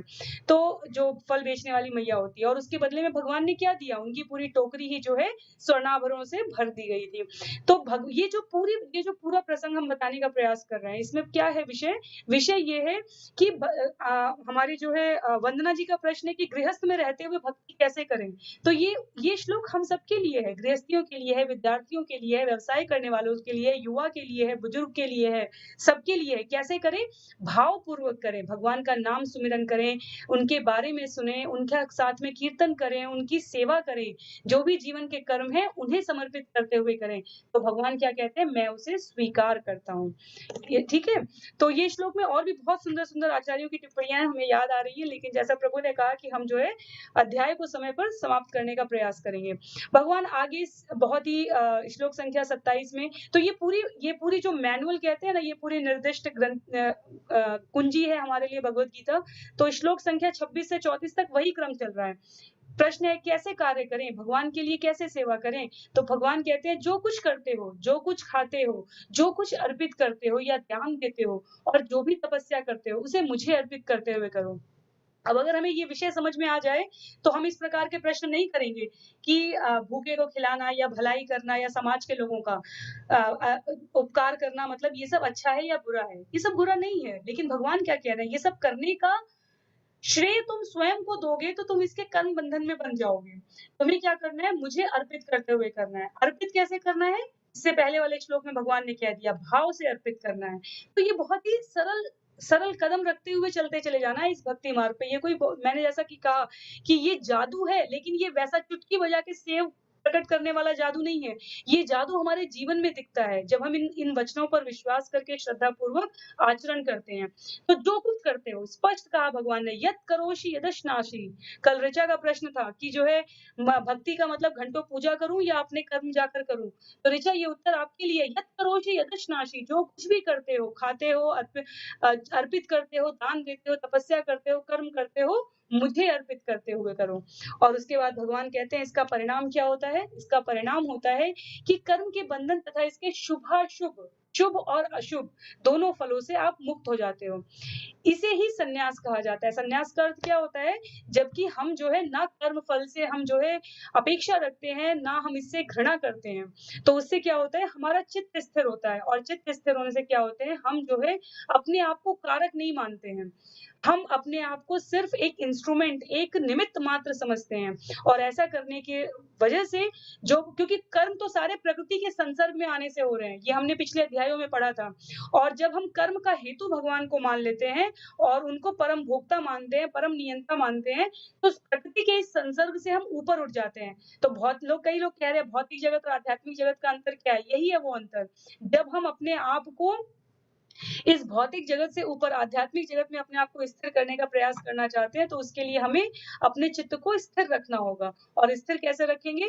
जब हम इस प्रकार का संन्यास योग धारण करें, अर्थात अगर ये नहीं है जीवन में, तो भी हमारे जीवन में कोई कमी नहीं है और अगर सब कुछ भरा हुआ है, तो भी हमारे जीवन में कोई अतिरिक्त इच्छा नहीं होनी चाहिए। सुदामा जब तक गरीब थे, तब तक कभी उन्होंने नहीं कहा कि कृष्णा मैं दिन भर तुम्हारा 24 घंटे अहर्निशम मैं तुम्हारा जाप करता हूँ, तुमने मुझे इतना गरीब क्यों रखा है? और जब द्वारका से लौटते हैं और पूरा जो है झोपड़ी की जगह महल खड़ा है, आप सबने देख रखा है, सरल सरल तरीके से इसे जो है हमारे धारावाहिकों में भी दिखाया गया है। तब भी ऐसा नहीं है सुदामा ने कहा कि अब मैं आराम से पलंग पर लेट के आराम कर सकता हूँ, नहीं, सुदामा का जीवन यथावत रहा। कहीं शास्त्र में नहीं लिखा, किसी ने नहीं लिखा, इसलिए सुदामा हमारे लिए वंदनीय है, इसलिए वो भक्त शिरोमणि कहे गए हैं। क्यों? क्योंकि उन्होंने जब कुछ नहीं था और जब सब कुछ भौतिक दृष्टि से भरा हुआ है, सब कुछ वो तो स्वभाव रूप से संन्यास योग में रहते हुए भगवान को अर्पित कर चुके थे। उसके बाद आता है समोहम सर्वभूतेषु न मे द्वेषो अस्ति न प्रिय ये भजन्ति तु मां भक्त्या मयि ते तेषु चाप्यहम्। जो ना किसी से द्वेष करता है, ना किसी के साथ पक्षपात करता है। भगवान अपने लिए कह रहे हैं कि मैं किसी से द्वेष नहीं करता, किसी के साथ पक्षपात नहीं करता, मैं सबके लिए समभाव हूँ। किंतु जो भी भक्ति पूर्वक मेरी सेवा करता है वो मेरा मित्र है, मुझ में स्थित रहता है और मैं भी उसका मित्र हूँ। बहुत ही सुंदर उदाहरण हमें अगर याद करना होता है तो हमें कौन याद आते हैं? हमें आते हैं सुग्रीव और बाली का प्रसंग। जब पहली बार सुग्रीव आके ललकारता है बाली को युद्ध करने के लिए, तो तारा कहती है कि मैंने सुना है कि वो जो अयोध्या के कुमार हैं वो उनके मित्र बन गए हैं। और बाली कहते हुए निकलते हैं कि अगर वो वास्तव में भगवान होंगे तो भगवान तो समभाव धारण करते हैं, मैंने उनका कुछ नहीं बिगाड़ा है, तो वो मेरा भी नहीं नुकसान करेंगे। और इसी के परिणाम स्वरूप सुग्रीव जो है मार खाकर वापस आ जाते हैं और फिर भगवान कहते हैं अगली बार कि अब मैं तुम्हें अपने गले की माला डाल के भेज रहा हूँ, अर्थात मैं तुम्हें मित्र रूप में स्वीकार कर रहा हूँ और इस प्रकार तुम बाली से अलग हो गए अब। तब भगवान यहाँ पर दूसरी लाइन को चरितार्थ करते हैं, दूसरी पंक्ति को, जहाँ पर लिखा है जो भक्ति पूर्वक मेरी सेवा करता है वो मेरा मित्र है और मित्र की रक्षा करना, मुझ में स्थित रहता है वो भी उसका मित्र है। वहां फिर वो बाली का संहार करते हैं। बहुत सारी टीकाएं हैं, उस पर बहुत सारे उसके व्याख्यान हैं, लेकिन एक स्पष्ट अंतर ये है कि भगवान ने ये कहा है मैं संभाव हूँ, लेकिन जो मेरा मित्र है उसकी रक्षा करना। और वहां पे भगवान ने अपने जो है कर्म और स्वभाव के अनुरूप जो क्षत्रिय धर्म था उसका उत्तर देते हुए कहा था बाली को, जब बाली ने कहा कि मैंने आपका कोई नुकसान नहीं किया, तो उन्होंने कहा था कि 4 प्रकार की स्त्रियां, हो सकता है 6 प्रकार भी हों, संबंधों के हिसाब से कहा गया है, उनको अनुचित रूप से उनके साथ संबंध रखना वाला मनुष्य पशु के समान होता है। व्यक्ति, जीव जो भी कह लीजिए आप, वो पशु के समान होता है और पशु को मारने में कोई आपत्ति नहीं है। तो क्योंकि सुग्रीव की पत्नी को जो है बाली ने जो है अपने शयन कक्ष में रख रखा था और सुग्रीव जो है भार्या जो छोटे भाई की जो पत्नी है उसको आप अनुचित व्यवहार नहीं कर सकते, भगिनी के साथ नहीं कर सकते, बेटी के साथ नहीं कर सकते, इस प्रकार गुरु पत्नी के साथ नहीं कर सकते। ऐसी 4 या 6 संबंधों का वहाँ पे वर्णन आता है। तो विषय ये है यहाँ पर सिर्फ समझने का इतना कि भगवान सच में संभाव रखे हुए हैं, लेकिन जो उनकी शरणागति है उन पर उनकी विशेष कृपा होती है, उनको वो अपने जो है संरक्षण में रखते हैं। ये इस बात को यहाँ पर भगवान स्पष्ट कर देना चाह रहे हैं। तो इस प्रकार जो है भगवान कहते हैं अपरिपक्व भक्त को मैं क्षमा कर देता हूँ और उसका शुद्धिकरण करता है। भगवान कहते हैं, अगर हमें उदाहरण याद हो तो भगवान ने जो है, समय पूरा हो चुका है आज का। भगवान ने जो है ब्रह्मा और इंद्र के प्रसंग में आता है कि ब्रह्मा जी इंद्र से कृष्ण लीला में भगवान को उतनी जो है उतना कष्ट नहीं पहुंचा था जितना ब्रह्मा से पहुंचा था। क्यों?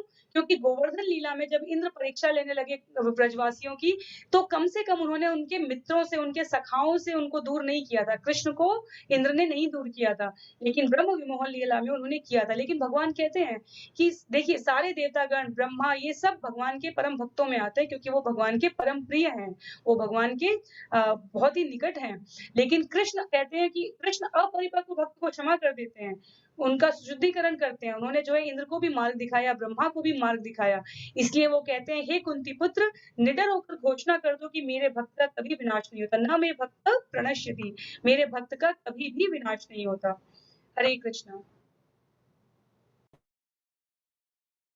हरे कृष्णा। तो भगवान कहते हैं क्षिप्रम भवति धर्मात्मा शाश्वत शांति निगच्छति कौन्तेय प्रति जाना ही नामे भक्त प्रणश्यति। तो आज लोग थोड़ा सा बेयर कर लीजिए हम लोग को 2-5 मिनट और, क्योंकि ये बहुत ही इंपॉर्टेंट है, तो थोड़ा सा 5 मिनट और सहन कर लीजिए। तो इससे हमें ये समझ में आता है कि भगवान के भक्तों का कभी नाश नहीं होता। तो सत्य परेशान हो सकता है, पराजित नहीं होता। तो भगवान के भक्त हो सकते हैं परेशान हो जाए स्थिति परिस्थिति, क्योंकि देखिए भक्तों के ऊपर जो है कालांतर से जो है वो कष्टों का जो है बादल और कष्ट जो है उनको सताते रहते, लेकिन भक्त जो है अविचलित भाव से भगवान की भक्ति में ही लगा रहता है। वो जानता है, उसे भगवान के ऊपर पूर्ण विश्वास होता है। और भगवान ने ये गारंटी किसको देने के लिए कही? ये गारंटी जो है उन्होंने अर्जुन को देने के लिए। क्यों? क्योंकि भगवान कई बार कुछ चीजें कहते हैं और उसको पूरा नहीं करते, लेकिन जब उनका भक्त कोई चीज कहता है तो वो जरूर अवश्य पूरा करते। इसके लिए वो अर्जुन को कह रहे हैं, हे अर्जुन, तुम डिक्लेयर करो कि मेरे भक्तों का कभी विनाश नहीं होता। और इसके बाद हम आ जाते हैं इस अध्याय के आखिरी श्लोक पर, जहां पे भगवान जो है सारे सारांशों के सारांश का सार प्रस्तुत करते हैं। तो भगवान कहते हैं, मन मना भव मद भक्तो मदिया जीमाम नमस्कुरु मामेवस्यसि युक्तव्यम आत्मनम मत परायण। और यही इसी से सिमिलर श्लोक जो है भगवान भगवत गीता के 18वें अध्याय में भी 65वें श्लोक में कहते हैं। तो भगवान क्या कह रहे हैं? अपने मन को मेरे नित्य चिंतन में लगाओ, मेरे भक्त बनो, मुझे नमस्कार करो और मेरी ही पूजा करो। इस प्रकार मुझ में पूर्णतः तल्लीन होने पर तुम निश्चित रूप से मुझको प्राप्त होगे। तो भक्ति बहुत सरल है, हमें बहुत उसमें जाने की आवश्यकता नहीं है, बहुत टेक्निकलिटीज में जाने की आवश्यकता नहीं। सारे भक्ति का सार भगवान यहाँ पे दे दिया। क्या कर रहे हैं? मेरा चिंतन करो। भगवान का चिंतन कैसे करेंगे आप? जब आप भगवान के विषय में श्रवण करेंगे। तो जैसे नवदा भक्ति की शुरुआत होती है श्रवणम कीर्तन विष्णु स्मरणम, स्मरणम से। स्मरणम, तीसरा चीज स्मरणम है। तो आपका स्मरणम कब अच्छा होगा? जब श्रवण और कीर्तन अच्छा होगा। तो अगर आपको भगवान का चिंतन करना है तो आपको श्रवण करना पड़ेगा। किसके विषय में? भगवान के विषय में। तो जो भी दिन भर आप सुनते हैं समझते हैं, वही रात को आपको स्वप्न के रूप में आता है। तो कई लोग आगे पूछते हैं कि स्वप्न में मुझे मारधाड़ दिखाई देता है, स्वप्न में कत्ल हो रहा है, भाग रहे हैं सब लोग, मैं भी भाग रहा हूँ, बंदर पीछे है, शेर पीछे है। तो इसका सीधा सा उत्तर यह है कि दिन भर जो आप देखते हैं, रात में वही आपका वही जो है आपको दिखाई देता है। तो इसी तरह से अगर आप भगवत चिंतन में रहेंगे, भगवान कृष्ण के विषय में दिन भर सोचेंगे, तो रात्रि भी आप भगवान को कृष्ण के विषय में ही स्वप्न आएंगे। तो इस तरह से हमें भगवान का स्मरण करना है, चिंतन करना है। कैसे करेंगे? जब हम श्रवण और कीर्तन करें। श्रवण किससे करना है? साधुओं से करना है, भक्तों से करना है। भक्त कौन? जो कि प्रामाणिक गुरु परंपरा में जो आते हो। कोई भी भक्त से हमें नहीं सुनना है। उसके बाद मेरे भक्त बनो। हम देशभक्त बनते हैं, ये बनते हैं, वो बहुत सारी चीजें बनती हैं, लेकिन भगवान का भक्त नहीं बनते। लेकिन भगवान यहाँ पे कह रहे हैं मेरे भक्त बनो। फिर भगवान को नमस्कार करो। भगवान एक एक नीचे जाते जा रहे हैं कि यार चलो ये नहीं तो ये नहीं, मेरे नमस्कार करो, मेरी पूजा करो। और इस तरह से हमें पूरी तरह से तल्लीन हो जाना है। तो हमें कोई भी चीज, कोई भी कार्य छोड़ना नहीं है। हम जो भी कुछ कार्य कर रहे हैं, हमें उसे भगवान को जो अर्पण करना है। हम धार्मिक कार्य करते हैं, उसका उद्देश्य क्या होना चाहिए? उसका उद्देश्य होना चाहिए किस तरह से हम भगवत प्राप्ति कर पाए। हम भोजन करते हैं तो हम भोजन कैसे करना चाहिए? भगवान को अर्पण करके ही भोजन करना चाहिए। हम दान भी देते हैं तो दान किसको देना चाहिए? हम बहुत सारे लोगों को दान देते फिरते हैं, ये कोई गरीब आ गया, कोई ये आ गया, वो आ गया। इस तरह से वो दान का दुरुपयोग करता है, वो कुछ गलत कार्य करता है, मांस इत्यादि खाता है। तो दान जो ऐसी जगह पे दिया जाता है जिसका दुरुपयोग है, तो उसके कर फल हमें भी लगते हैं। तो हमें क्या करना चाहिए? हमें दान जो है कृष्ण भावना भावित कार्य के जो प्रसार कर रहे हैं उनको सहयोग करने में देना चाहिए। ठीक है। और तपस्या भी करनी चाहिए। किसकी प्रसन्नता के लिए? भगवान की प्रसन्नता के लिए। तो इस तरह से जब हम पूरी तरह से भगवान में अनुरक्त रहेंगे तो हम भौतिक विषयों से विरक्त रहेंगे। और यही है भगवद गीता का सार। हरे कृष्णा। तो आधिकारिक रूप से हमारा ये जो सत्र है यहीं पे समाप्त हो रहा है। और जैसा कि आज जो है आज और कल का सत्र जो है ये भगवद गीता के सार का सार है। तो बहुत ही इंपॉर्टेंट विषय वस्तु आज डिस्कस हुई। तो आप लोग से अनुरोध है, जैसे कि मैं बार बार कहता हूँ कि एक नॉर्मल श्रोता और एक हाई क्वालिटी श्रोता में यही डिफरेंस होता है कि जो नॉर्मल श्रोता होता है, जैसे ही क्लास या कक्षा खत्म हुई, सत्र समाप्त हुआ, वो अपना दिमाग बंद कर लेता है और अपने डेली के कार्यों में लग जाता है। लेकिन जो अच्छा श्रोता होता है वो उस पे मनन करता है, 5 मिनट सुनता है, समझता है, उसको बुनता है और फिर उससे जो एसेंस आया है उसके ऊपर कार्य करता है। पद्मराधिका माता जी, आप कुछ ऐड करना चाहेंगे? हरे कृष्णा प्रभु। बहुत सुंदर। सो प्रभु, मैंने कम से कम 43 प्रश्न रखे हैं। बहुत ही सुंदर प्रश्न आ रहे हैं। आप लोगों से बस इतना कहना है कि सभी प्रश्नों के उत्तर आज में संभव नहीं हो पाएँगे। तो जितनों के भी प्रश्न आज संबोधित किए जा सकें, 1-1, 2-2 पंक्तियों में हम करने का प्रयास करेंगे। पर आप अपने सुंदर प्रश्नों को प्रश्नोत्तरी के लिए बनाए रखिए। बहुत ही संक्षेप में मैं कुछ प्रश्नों को ले पाऊँगी जितने भी मैं देख पाई, क्योंकि आप लोग एक ही प्रश्न को बार-बार कॉपी पेस्ट करते हैं और उससे थोड़ी-सी असुविधा हो जाती है। मैं सबसे पहले जो हमारे 2 यहाँ पर हैं, अंजुम का प्रश्न मैंने कल भी लिया था। अंजुम, आपका प्रश्न आज भी है। आप व्रत करना चाहते हैं एकादशी का, निर्जला एकादशी आ रही है, तो आप व्रत रख सकती हैं या नहीं? क्योंकि कहा जाता है कि शादी से पहले व्रत नहीं रखना चाहिए, ये बिल्कुल अनुचित है। मैं और मेरे जैसे बहुत सारे लोगों ने शादी से पहले एकादशी व्रत रखा है और यकीन मानिए भगवान की कृपा दृष्टि में किसी भी प्रकार का पक्षपात नहीं होता है। आप बिल्कुल रखिए, लेकिन आप निर्जला पहली बार रख रही हो तो आप अपने घरवालों के सहयोग से विचार करके पानी या फलाहार जो भी आपको उचित लगे उस प्रकार करिए। पर हाँ, अगर आप एकादशी रख सकती हैं या नहीं, आप बिल्कुल रख सकती हैं एकादशी। दूसरा प्रश्न है चिन्मयी का, वो जो है आयुर्वेद की विद्यार्थी हैं प्रथम वर्ष की, और वो ये पूछ रही हैं कि भगवत गीता से कैसे जोड़ें आयुर्वेद को और किस प्रकार की बातें यहाँ से ली जा सकती हैं। उनका ये भी प्रश्न था कि जो आप योग करने की बात बता रहे थे, भाव के बीच में ध्यान रखने की और ये सब आयुर्वेद में भी बताया जाता है। तो चिन्मयी, मैं आपके प्रश्न नहीं समझ पाई वहाँ पे। अगर आप ये कहना चाह रही हैं कि भगवत गीता में जो बताया जा रहा है वो आयुर्वेद से मिलते-जुलते सत्य हैं, तो ये बात सत्य है। अगर आपका कोई विशेष प्रश्न हो तो आप लिख सकते हैं, हम बाद में भी उत्तर दे लेंगे इसका, ठीक है? मंजू जी, पूजा जी, आप सभी का धन्यवाद है कि आपको विषय सही तरीके से समझ में आ रहा है। वंदना जी का प्रश्न बता दिया गया है, जो प्रभु ने अंतिम श्लोक में भी बताया, गृहस्थ में रहते हुए भक्ति कैसे की जा सकती है। अमन जी, बार-बार ये प्रश्न आप कॉपी कर रहे हैं कि अगर सब कुछ भगवान की इच्छा से है, पत्ता भी नहीं हिलता, तो मर्डर और क्राइम ये सब क्या है? इसका उत्तर हम लोग कई बार दे चुके हैं, हमारे कुछ श्रोताओं ने भी आपको देने का प्रयास किया।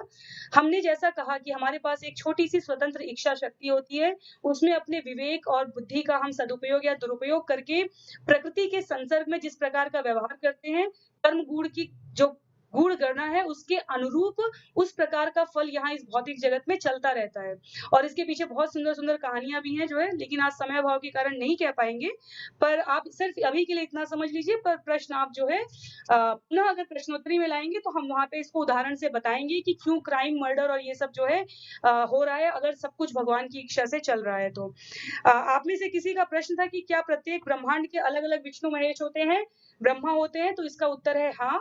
भगवान जो है, जो अपना विष्णु विस्तार रूप में जो विष्णु तत्व में है वो, तो वो 3 रूपों में है, गर्भोदक्षाई, कारणोदक्षाई और क्षीरोदक्षाई विष्णु। और इसी के साथ हर ब्रह्मांड के अपने ब्रह्मा हैं और हर ब्रह्मांड के अपने रूप में वो इस प्रकार से जो है विस्तार रूप में रहते हैं। तुशिमा का प्रश्न है कि वो लड्डू गोपाल की सेवा करती हैं और उनको बहुत ही बाल भाव से स्वीकार करती हैं, नटखट हैं और ऐसे हैं, तो क्या ये भाव उच्च है? ये भाव उच्च है, पर इसके साथ आप हरिनाम जप नहीं रोक सकते हैं। आपको हरिनाम जप, क्योंकि क्योंकि जो गोपियाँ और यशोदा मैया आपको दिखते हैं, वो जन्म-जन्मांतर की तपस्या के बाद इस रूप में भगवान के पास इस सखा भाव में, माधुर्य भाव में पहुँच पाते हैं। तो आप बिल्कुल सेवा कीजिए, लेकिन आप क्या कीजिए,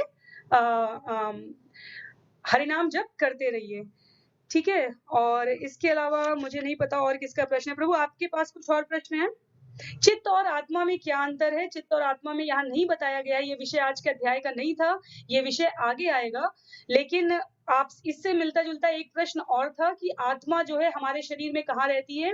तो तैत्तरीय उपनिषद में और उसका जो एक भाग आता है तैत्तरीय पुराण में, आत्मा का स्वरूप, आत्मा हमारे शरीर में कहाँ स्थित है और आत्मा 5 प्रकार के आवरण में होती है, ये सब बहुत विस्तार में है। हमारे जो इस्कॉन के आचार्य लोग हैं, इन्होंने इस पर पूरा-पूरा जो है सत्र भी ले रखा है। लेकिन आपके लिए बस संक्षेप में इतना बता दूं कि आत्मा अंगूठे के अग्रभाग के रूप में होती है, नाभि से कुछ अंगुल ऊपर बताया जाता है। अब मैं अगर 4 अंगुल बोल दूँ और किसी को 8 अंगुल याद हो, तो सही कितने अंगुल है वो मुझे भी नहीं स्मरण है। पर ये विषय मेरा सुना हुआ है, इसलिए मैं अभी आपको सिर्फ़ इतना बता रही हूँ कि नाभि से कुछ अंगुल ऊपर कहा जाता है, हृदय के दाहिने कोष में स्थित होता है, आत्मा और उसका कोष होता है और 5 प्रकार के जो आवरण होते हैं, उसमें सबसे ऊपर का आवरण होता है सच्चिदानंद रूप।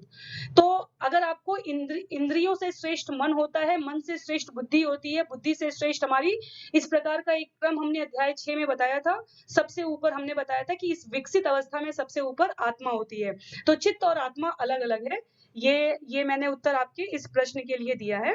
तुलसी की माला किसे धारण करनी चाहिए? ललिता जी, तुलसी की माला कोई भी धारण कर सकता है। इसमें विवाहित, अविवाहित, वैधव्य या फिर सधवा या फिर पुरुष या स्त्री, इस प्रकार का कोई कॉन्सेप्ट नहीं है, कोई ऐसा अंतर नहीं है। श्रील प्रभुपाद ने इसीलिए हमारे लिए भक्ति को बिल्कुल जो सरलतम स्तर हो सकता है, उस स्तर पर हमें अल्फाबेट्स अक्षर ज्ञान कराया है। तो जीवन में वैसे ही बहुत सारी कॉम्प्लेक्सिटी है, बहुत सारी विषमताएँ हैं, भक्ति में किसी प्रकार की विषमता नहीं है। मुझे स्मरण है देवशेखर प्रभु ने एक दिन हमें एबीसीडी बहुत अच्छे से बताई थी। आप उनको पठन सामग्री में देख सकते हैं। 4 प्रकार के आप नियमित कर्म कीजिए, अभक्षित भोजन को मत कीजिए, पर स्त्री संसर्ग, पर पुरुष संसर्ग मत कीजिए, किसी भी प्रकार के जुआ और मध्य इन सब में मत रहिए और जो है जितना हो सकता है हरिनाम जप कीजिए। भक्ति सिर्फ इतनी ही सरल है। शास्त्रों को सही स्रोत से भक्त, गुरु और अ, भक्तों की संगति में, गुरु के मार्गदर्शन में, शास्त्रों में जो अनुमोदित कर्म है वो करना चाहिए। आचार्यों और महापुरुषों ने जीवन में जो करके दिखाया है उसका पालन करना चाहिए। सिर्फ इतना ही करना है, इससे ज्यादा और कुछ नहीं करना। धार्मिकता और आध्यात्म का क्या अंतर है? आगे आपको इसका उत्तर मिल जाएगा। ठीक है, धर्म क्षेत्र क्यों कहा गया है? कुरुक्षेत्र क्या ये प्रथम अध्याय का प्रश्न है, मैं यहाँ पर आज नहीं ले रही हूँ अब इसको, लेकिन प्रश्नोत्तरी में याद रखिए धर्म क्षेत्र कहा गया है। वहाँ पर इंद्र ने जो है हमारे राजा हुए हैं धरती के, और इंद्र ने ये दिल्ली से कुछ किलोमीटर की दूरी पर जो एरिया है, जो हरियाणा और उसके बीच में कुरुक्षेत्र वाला जो एरिया है, वही धर्म क्षेत्र था, वहीं पर महाभारत का युद्ध हुआ था। इनफैक्ट गूगल वेबसाइट पे आप डालेंगे कि धर्म क्षेत्र को कुरुक्षेत्र क्यों कहा गया, बहुत बड़ा सा डिटेल आपको कई सारे आर्टिकल्स मिल जाएंगे। इसके अलावा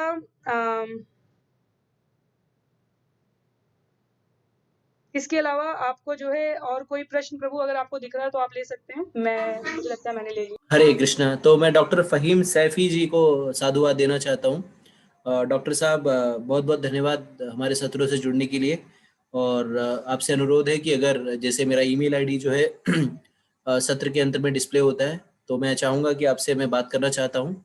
तो अगर आप चाहें तो मुझे मेरे ईमेल आईडी पे ईमेल कर सकते हैं और फिर हम लोग आपको किसी प्रकार की भी शंका हो तो उसके बारे में हम निराकरण करेंगे। तो डॉक्टर फहीम सैफी जी, बहुत बहुत साधुवाद आपका। इसके अलावा जो जो जो प्रश्न है वो काफी रिपीटेटिव टाइप के प्रश्न हैं और उसके जो है उत्तर जो है हम प्रश्नोत्तरी सत्र में लेंगे। एक विशेष प्रश्न जो है पद्म राधिका माता जी पॉइंट आउट करना चाहती है।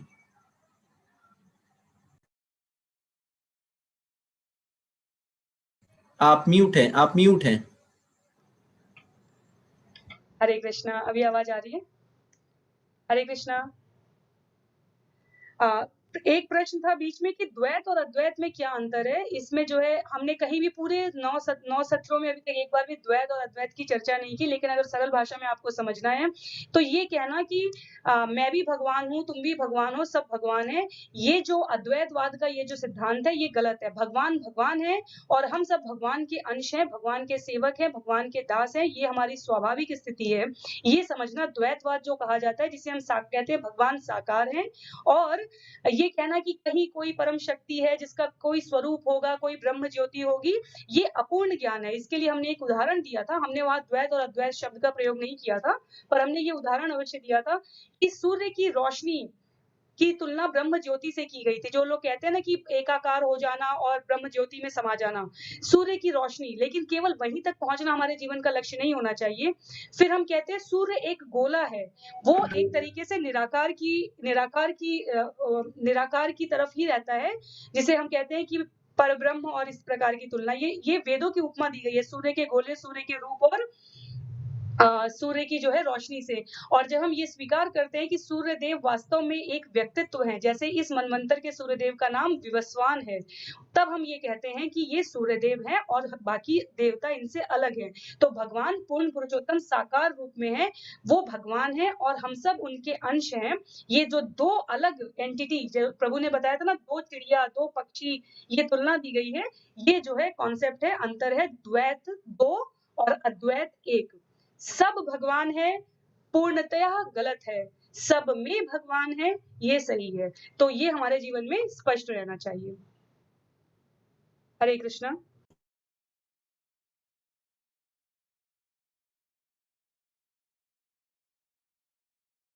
देवशेखर प्रभु की तरफ से कनेक्शन में कुछ इश्यू लग रहा है, तो आप लोगों से अनुरोध है कि आप लोग जो है इसको लाइक, सब्सक्राइब या जो है आगे जिनको भी आपको लगता है कि जिनके लिए ये अध्याय यूज़फुल हो सकते हैं, आप उनको जो है उनको जो है आप आगे प्रेषित कर सकते हैं। और पठन सामग्री जो है उपलब्ध करा दी जाएगी जो है इस्कॉन अयोध्या की वेबसाइट पर। इसके अतिरिक्त अगर किसी के भी प्रश्न ना लिए गए हों, तो जैसा मैंने कहा कि मैं क्षमा प्रार्थी हूँ, क्योंकि बहुत क्विक चैट चल रही होती है, ये लाइव चैट, और उसमें से मैं जो देख पाती हूँ उसको जो है हम लोग यहाँ पर जो है संबोधित करने का प्रयास करते हैं। अंतिम प्रश्न है, लक्ष्मी जी ने कहा था दूध और दही सही उदाहरण नहीं है। लक्ष्मी जी, ये विषय फिर से अभी आगे आने वाला है, आज हमें फिर से संक्षेप में लेना पड़ा, लेकिन हम इन प्रश्नों से बच नहीं रहे हैं। हमारी बचने की कोई जो है ऐसी कोई यहाँ पे धारणा भी नहीं है। ये प्रश्न बहुत ही अच्छे से समझाए गए हैं। हम इस प्रश्न को और इस विषय को, शंभु तत्व को फिर से आगे लेते रहेंगे। आज के लिए जब आपको पठन सामग्री मिले, तो आप ब्रह्म संहिता का जो 5.45 वाला श्लोक है, आप ये मत कहिए कि ये गलत है, क्योंकि ये ब्रह्मा ने कहा है। और आप ये कहिए कि अगर आपको और विस्तार में समझना है, तो हम आगे इसके लिए प्रयास करते रहेंगे। तो इसी के साथ जो है आज का सत्र हम यहीं पर समाप्त करते हैं। आप सभी से अनुरोध रहेगा कि थोड़ा मनन करने का प्रयास कीजिएगा और हरिनाम जप जरूर कीजिएगा। हरे कृष्णा कृष्ण कृष्ण हरे हरे, हरे राम राम राम हरे हरे। तो आप सभी को दंडवत प्रणाम।